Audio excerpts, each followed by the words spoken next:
projet Esperanza, c'est un projet d'intégration socio-professionnelle qui comprend un stage à l'étranger. Donc, ça va être un stage de 3 semaines sur un chantier de travail communautaire au Honduras.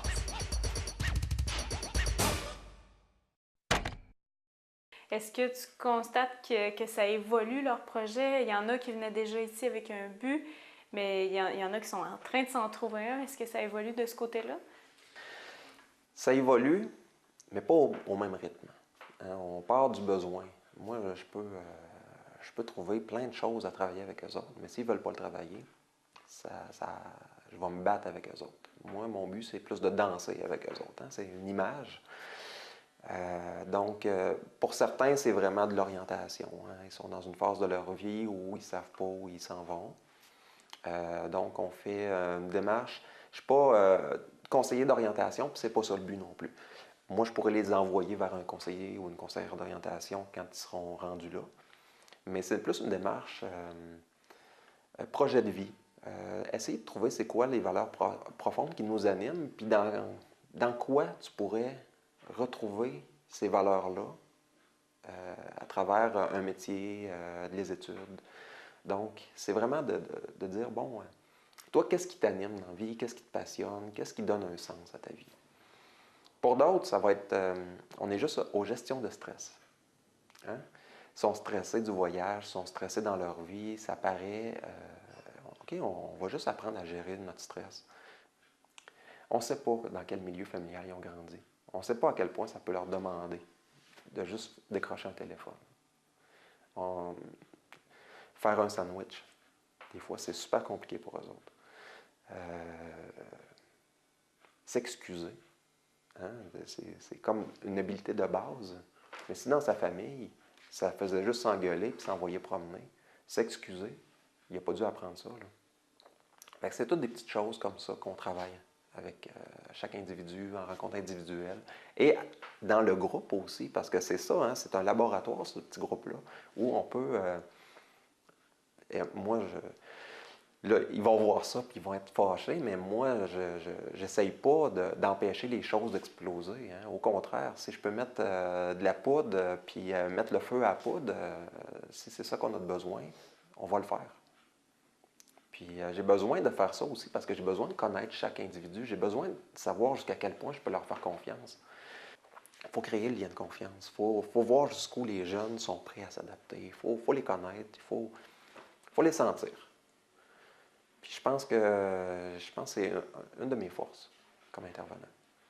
On s'attend à ce que les participants changent, mais en ce qui te concerne, toi, Marie-Ève, en tant qu'intervenante, penses-tu que tu vas changer? Puis si oui, de quelle manière? Bien, sûrement. Je crois que faire un voyage comme ça, là, ça change tout le monde. Là. Peu importe à quel titre qu'on y va, on ne peut pas sortir de ce voyage-là sans avoir été imprégné là, de la culture, puis sans avoir remis en question ses valeurs puis sa culture.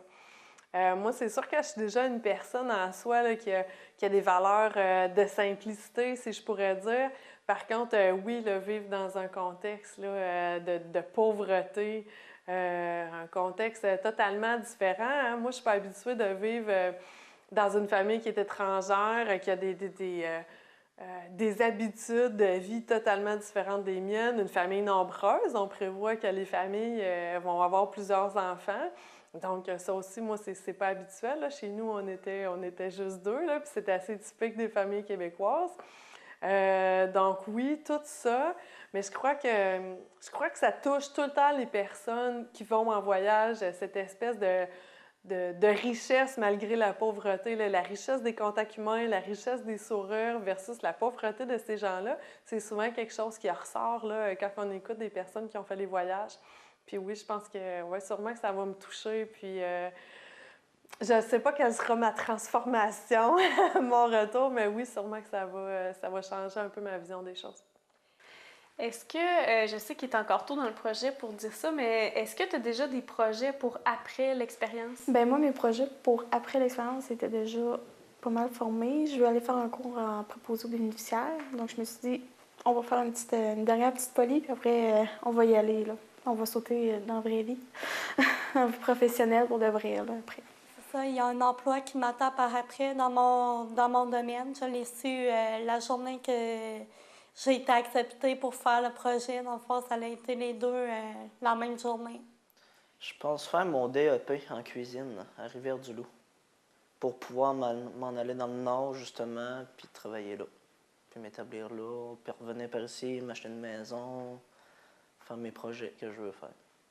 Donc, ma réflexion sur qu'est-ce que je veux faire dans la vie, vers où je veux me diriger, bien, fait partie aussi du pourquoi je participe au projet, tout en étant dans l'action, là, parce que des fois, je peux avoir tendance à être trop dans la réflexion, puis il n'y a plus rien qui avance.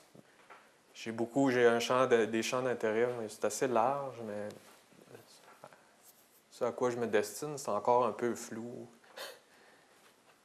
Mais j'espère que ça va probablement être lié au voyage. Il faut que mon champ d'études me permette de bouger, de me déplacer, d'aider les gens d'une quelque manière que ce soit, que mon travail puisse avoir une utilité.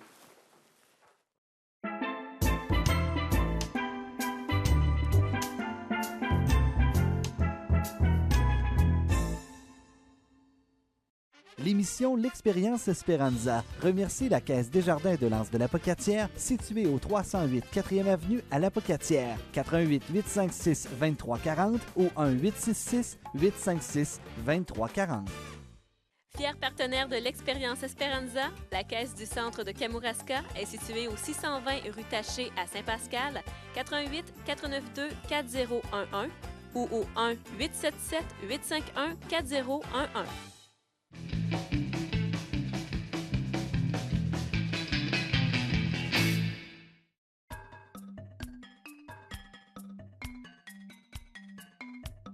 Oui, alors, moi, j'ai choisi comme thème de vous parler des constructions ici au Honduras, en particulier celles des gens qui ont moins d'argent, donc de quelle manière ils se débrouillent pour bâtir leur chez-soi.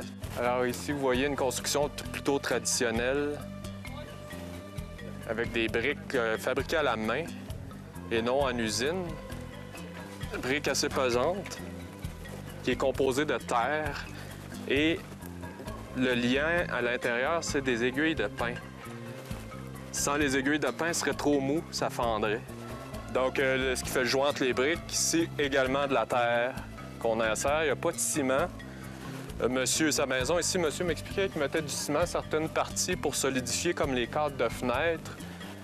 Parce que le poids peut être assez pesant, donc ils ont réussi à se payer un peu de ciment pour ça, mais ils ne pourraient pas se le permettre à tous les étages. Ça revient encore une fois à une question d'argent. L'orcelage est fait en à peu près trois rangées de pierres. Les maisons ici n'ont pas de cave, n'ont pas de sous-sol. Tu rentres, tu es déjà au premier niveau. Puis pendant longtemps, évidemment, c'était sur la terre ferme. Puis avec les années, bien, il y a comme des Canadiens qui sont venus. Moi, j'habite dans une maison où c'est des Canadiens qui ont fait un plancher en ciment là, pour être plus confortable, c'est plus propre, ça se nettoie plus facilement. Ici, on peut parler également de la charpente de toiture. Traditionnellement, c'est fait en bois. Évidemment, on prend le bois local, on l'équarrit, on forme une charpente de toit bien simplement. Puis souvent, bien, la toiture peut être soit en tôle ou en tuiles. Tuiles dont j'ai appris qui se formaient à l'aide de la cuisse. On forme des tuiles, c'est de la terre cuite, mais les ouvriers forment ça avec la cuisse. C'est sûr qu'il n'y en a pas une qui est pareille. Ceux qui ont moins d'argent, évidemment, ils font en tôle. Là. Ils ramassent des panneaux de tôle puis ils forment leur toit. Ceux qui ont plus d'argent, je peux en venir à là, ceux qui ont plus d'argent vont se payer, évidemment, des nouvelles constructions. Là, vous allez voir des briques plus comme on trouve au Canada, des briques usinées avec du ciment, puis les charpentes de toit vont être faites en métal. Donc, si on peut parler au niveau de l'aménagement des lieux de la maison ici au Honduras, souvent, vous trouverez la maison principale où les gens dorment et mangent, avec 3-4 pièces, disons, en moyenne. Et l'endroit où faire le lavage, on appelle ça la pila. C'est toujours à l'extérieur. C'est une construction où se retrouve un bassin où l'eau de pluie s'accumule, où on va chercher de l'eau de pluie, puis dans laquelle on verse l'eau. Puis à côté, il y a une espèce de petite râpe, dans le fond, où on frotte le linge. Les gens ont souvent une pila, mais ils ont aussi le réflexe, les plus anciens, de retourner à la rivière où il y a une pila de manière ancestrale, c'est-à-dire directement sur une pierre. Donc. Ensuite, vous trouverez également la toilette. Ici, on dit Los Baños, qui est à l'extérieur. On économise l'eau au maximum là, pour flusher. Pour un pipi, on évite ça, parce qu'on cherche toujours à économiser l'eau. Puis vous trouverez également la ducha. Des fois, c'est combiné ensemble, là, ça dépend des endroits. Une fois, ça va être une plus grande pièce, il va y avoir la toilette, puis les gens se lavent dans la même pièce. Ici, à San Matías, ils ont l'électricité depuis 3 ans, donc ça leur a amené une certaine modernité, comme la télévision, l'éclairage. On s'entend que ça aide beaucoup. Les gens veillent, on dirait, un petit peu plus tard. On me disait qu'ils se couchaient quasiment au rythme du soleil. Maintenant, c'est pas rare qu'on voit les gens écouter de la télénovelas avant le dodo. Et ça change un peu la vie. J'ai l'impression que dans quelques années, ça va encore beaucoup changer ici. Alors ici se termine notre visite de la maison Durienne, maison que je trouve très sympathique, qui reflète beaucoup l'esprit de communion du peuple hondurien. J'espère que vous avez apprécié notre petit tour et avis aux entrepreneurs en construction du Canada, il y a des moyens de construire autrement. Si ça vous tente de vous lancer, de revenir à l'essentiel, de retrouver des bases de construction, on voit ça ici beaucoup, puis beaucoup de cœur au ventre, puis de... Moi, je trouve ça beau à voir, alors... Mi casa es tu casa.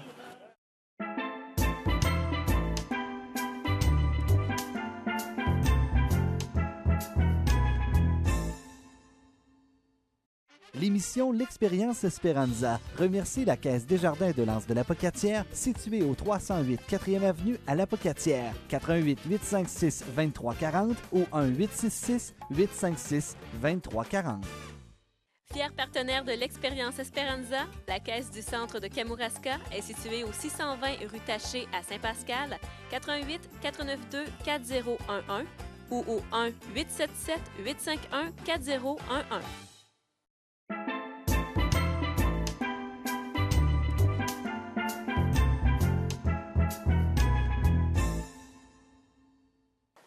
Ce qui met fin, c'est vraiment de déboucher sur quelque chose qui est dans l'action. Je pense que c'est ça qui est important. On a été dans la préparation pendant 10 semaines. On a été dans le voyage pendant 3 semaines. La première semaine, les participants sont revenus, ils ont débriefé sur ce qu'ils ont vécu, ils ont analysé ça avec d'autres intervenants du Carrefour. Ils ont rencontré les gens en individuel pour vérifier par rapport à leur plan d'action, leurs objectifs, qu'est-ce qui avait été atteint, qu'est-ce qui n'est pas atteint, qu'est-ce qu'ils ont à travailler. En fait, les objectifs qu'on travaillait avant de partir ici sont restés les mêmes là-bas, étonnamment. Quand je dis qu'il y a eu une petite régression, c'est qu'à un moment donné, on s'est rendu compte, mais qu'est-ce que... Vous chialez pourquoi? On travaille exactement les mêmes choses qu'avant de partir. Puis, la dernière semaine, c'est vraiment pour déboucher sur l'action. C'est de dire, OK, là, tu es supposé avoir travaillé tes objectifs. Maintenant, qu'est-ce que tu fais avec ça? Hein? Si ton objectif, c'était de t'orienter, est-ce que tu as une réponse à tes questions d'orientation ou est-ce que tu as encore besoin d'aller consulter un conseiller d'orientation pour valider quelque chose? Mais l'idée, c'est, prends rendez-vous, c'est le temps. Si ton objectif, c'était de gérer tes émotions, tu es arrivé à quoi pendant ce voyage-là? Puis vers quoi maintenant tu t'en vas? Si ton objectif, c'était d'avoir un emploi à la fin, qu'est-ce que tu fais maintenant pour avoir un emploi? Donc, on est vraiment là dans l'action. Il y en a que c'était de régler des problèmes au niveau de la justice. Qu'est-ce que tu fais pour régler ces problèmes-là? Est-ce que tu as pris des mesures pour faire des travaux communautaires, payer des amendes? Est-ce que tu as pris des mesures pour mettre ton CV à jour? Est-ce que tu as pris des mesures pour faire de la recherche d'emploi? Fait que c'est vraiment action. J'ai une fatigue. Je suis fatiguée beaucoup depuis que je suis revenue. Je ne sais pas si ça a rapport au voyage, si ça a été le temps aussi entre le voyage puis le retour aux activités qui a été trop court. Mais je suis souvent fatiguée. À part ça, côté santé, ça va bien. Est-ce que tu avais hâte de revenir au Québec? Oui. Pourquoi? Parce que j'étais tannée. J'étais écœurée. J'étais malade, puis je voulais retourner chez nous, puis ça me tentait plus. J'étais démoralisée. Non, je voulais revenir au Québec dès la première semaine. Ah oui, je voulais partir, mais je suis fière de l'avoir fait au complet. J'ai vraiment pas de choc culturel non plus. Je me suis adaptée au Canada quand même assez bien. C'est sûr que là, c'est ça, j'ai encore la gastro un peu parce que dans le fond, mon système était rendu habitué à la nourriture de là-bas au Honduras. Puis là, je reviens, puis... mais c'est pas grave, ça va s'adapter au fur et dans les prochains jours. Hein. Je vais m'adapter tranquillement, pas vite. De quelle manière le projet se termine? De quelle manière il se clôt, si on peut dire? Bien, en fait, la journée finale se termine avec le gala Mérite Jeunesse. Donc, ça se termine super bien en robe du soir et en souper 5 services avec une attestation qu'on va remettre à nos participants pour pour leur réussite, en fait, là, pour s'être dépassés, pour avoir persévéré autant. Donc, ça se clôt comme ça. Auparavant, par contre, on va faire une conférence de presse aussi. Donc, ça se clôt avec le récit de notre histoire, en fait, lors de la conférence de presse. Aussi, on va aller rencontrer les congrégations religieuses. Donc, ils nous ont offert leur appui. Est-ce que tu te sens prête maintenant à affronter l'avenir, tes projets, tes peurs? Est-ce que tu te sens plus prête qu'avant? Plus confiante. Plus confiante que je suis capable, que je vais passer à travers, que ça va peut-être être dur, mais qu'au bout, il y a quelque chose qui arrive. Oui, je me sens plus capable de mettre terme à mes projets. Parce que c'est quelque chose que j'avais de la misère, mettre un terme à ce que je vais commencer quelque chose, mais ça me tente plus. Fait que je change d'affaires, puis j'ai plein de choses chez nous qui étaient entamées, mais jamais finies. Puis là, je vais essayer de un après l'autre, toutes les finir. Intérieurement, je pourrais dire non. Sur les gens là-bas, j'ai trouvé tellement qu'il y avait du cœur. Tu sais, on a connu 2 personnes qui ont donné leur vie pour aider les enfants. Puis, parce qu'on est allé dans une maison de VIH. Puis ça, c'est le moment qui m'a marqué le plus dans toute l'histoire, là, de toute mon aventure. Le monde, ça s'aide, puis tu te dis bonjour et il dit bonjour. Tu sais, il n'y a pas... en tout cas, ça m'a marqué. Comment as-tu été accueillie à ton retour au Québec? Ben, dans le fond, à mon retour au Québec, ça a quand même été spécial. Qu'est-ce qui s'est passé? C'est parce que, dans le fond, quand on est arrivé ici, ben, il y avait une trentaine et quarantaine de personnes qui nous attendaient ici dans la cour. Puis, quand on est sorti, ben, j'étais allée serrer les bras de ma mère et de mon père. Puis, pas longtemps après ça, ben, tu sais, il y avait comme une petite fête ici pour nous accueillir puis tout. Mais dans le fond, moi, je n'ai pas pu rester vraiment. Parce que, dans le fond, qu'est-ce qui s'est passé? La marraine de ma mère est décédée le mardi.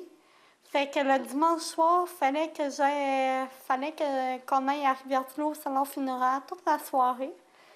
Puis j'étais fatiguée de ma journée dans l'autobus et tout. Fait que j'étais super... ça a comme mal starté, là. J'ai pas pu vraiment... Je suis arrivée à la maison et ça a été go dans la douche, prépare-toi et après ça, on part, tu sais. Ça a été hyper vite. C'est plus le lundi, dans le fond, qu'on m'a fêté mon retour. Parce que mes parents y avaient hâte aussi que je leur conte mon voyage, puis tout, vu qu'un dimanche, j'en avais comme pas eu le temps, puis... Moi, j'ai eu un choc. Parce qu'en arrivant à Saint-Mathias, tout de suite, les gens te disent bonjour quand ils te croisent dans la rue. Sont chez eux sur leur perron, puis ils t'envoient la main, puis « Hola, comment ça? » Ils s'informent, ils veulent savoir d'où tu viens. Il y a une curiosité, mais les gens, entre eux autres, se disent bonjour aussi. La première chose qu'on fait quand on arrive, on s'en va à l'hôtel, rejoindre le reste du groupe. Et là, il y a une femme de chambre qui est avec son panier et je lui fais un sourire pour lui dire bonjour et elle baisse la tête et s'en va avec son panier. J'ai trouvé ça, ça a fait... On n'est plus au Honduras, là. On est revenu au Québec, puis en plus, on est à Montréal. Ça, j'ai trouvé ça dur. Le lendemain, quand on est reparti pour venir ici, il y avait un groupe qui nous attendait. Fait que ma blonde était là. Un peu mal à l'aise, parce que moi, ma blonde, on est plus... on aime ça être seul. Mais là, je sentais comme... Prends-moi dans tes bras, mais en même temps, il fallait que je dise « Oui, mais fais attention, parce que j'ai peut-être des puces. » Ça a fait un drôle de contact. Finalement, c'était moi, j'étais un petit peu mal à l'aise de me faire accueillir comme ça. Surtout qu'on est fatigué. En même temps, les gens sont curieux, puis je comprends, puis c'était super d'organiser ça. Mais j'ai été longtemps à me dire « Ah, j'ai hâte d'aller me coucher, parce que ça faisait quand même au-dessus de 36 heures que je n'avais pas dormi. C'était super le fun que Projection nous accueille avec des ballons, avec du monde. J'étais super émue. Moi, je n'étais pas au courant de cette partie-là. Donc, j'étais super contente là, qu'on nous accueille de cette façon-là avec nos proches. Beaucoup de questionnements, hein? C'est ça, on a été accueillis, puis tout le monde nous posait une tonne de questions, puis tout le monde était fier aussi de nous autres. Ça fait que ça nous a vraiment donné le sentiment de fierté. On s'était ennuyés, nos familles aussi se sont ennuyées. Donc, je pense qu'on a passé les jours qui ont suivi proches à se coller, puis à se dire comment on s'aimait, puis qu'on était contents de se revoir en vie. Puis, ouais, bel accueil, ça leur fait du bien, ça, de retrouver nos proches. Dis-nous-le! Mais non, il veut qu'on soit naturel! Là, c'est tout au naturel. J'ai dit à Pierre-Luc que je voulais pas de bloopers dans mes affaires.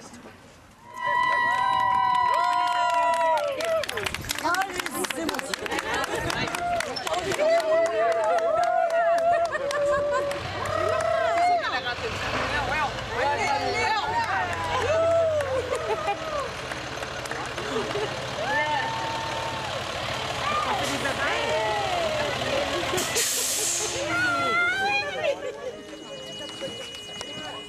bonjour!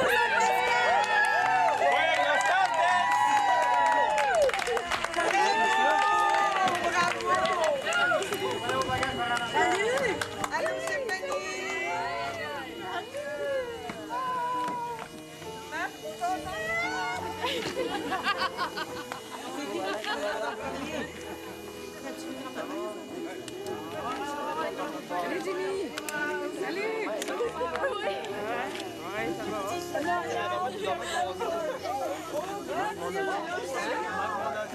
Ouais, je sais.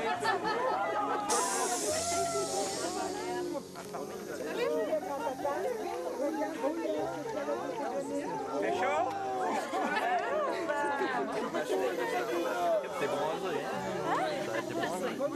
T'es bronzé. Ah là, j'avoue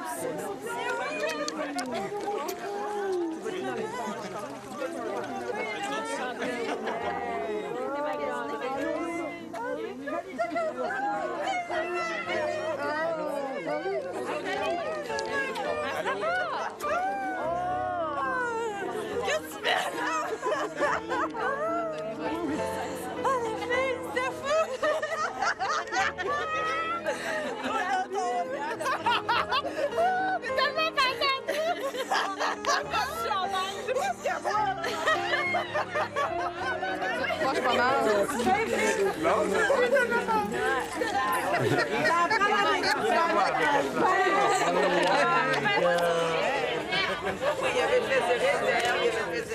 La semaine passée, avant de revoir les participants, j'étais un peu sur mon appétit. Cette semaine, je vois qu'il y a des choses qui ont avancé, je vois qu'il y a des choses qui ont bougé. Je vois que les participants, c'est pas terminé, hein? Il y a encore une réflexion qui est amorcée, puis qui s'en va, que ça continue. Je sens que c'est pas fini. Puis ça, c'est ce que je trouve le plus encourageant. Parce que si ça s'était fini là, puis qu'on arrêtait ça comme ça, je ferais comme, ouais, ça a été beaucoup d'énergie pour le résultat que ça donne. Non pas qu'il n'y a pas de résultat, mais moi, j'ai vraiment mis beaucoup d'énergie. Puis je pense que Marie-Ève aussi. Fait que j'espère que ça va aller encore plus loin que ça. Mais quand je dis j'espère que la magie du voyage opère, je pense que la magie est en train d'opérer. Moi, je crois que l'objectif est atteint. Je sais qu'il y a des choses qui commencent, puis que ça va continuer de cheminer au cours des prochaines semaines et au cours des prochains mois. Donc, le voyage va faire... les graines sont semées, en fait. Donc, j'ai super gros confiance en mes participants. Je sais qu'il y en a qui ont déjà atteint beaucoup d'objectifs personnels qui s'étaient fixés. Je sais que la moitié d'entre eux, en fait, visent un retour en formation scolaire. La moitié vise un retour ou une intégration du marché du travail. Donc, c'est ça, en fait, qui reste à voir. Donc, probablement que je ne verrai pas ça d'ici les 3 prochains jours qui nous restent du projet. Mais je sais que ça va cheminer. Oui, les objectifs sont atteints pour ce voyage-là.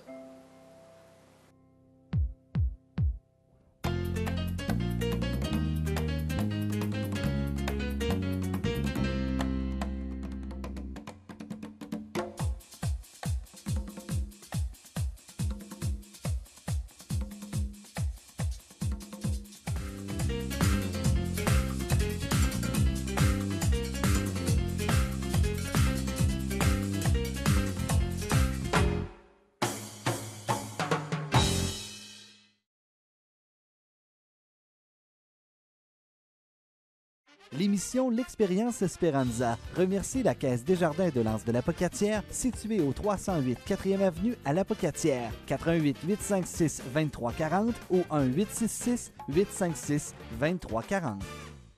Fier partenaire de l'Expérience Esperanza, la Caisse du Centre de Kamouraska est située au 620 rue Taché à Saint-Pascal, 88 492 4011 ou au 1 877 851 4011.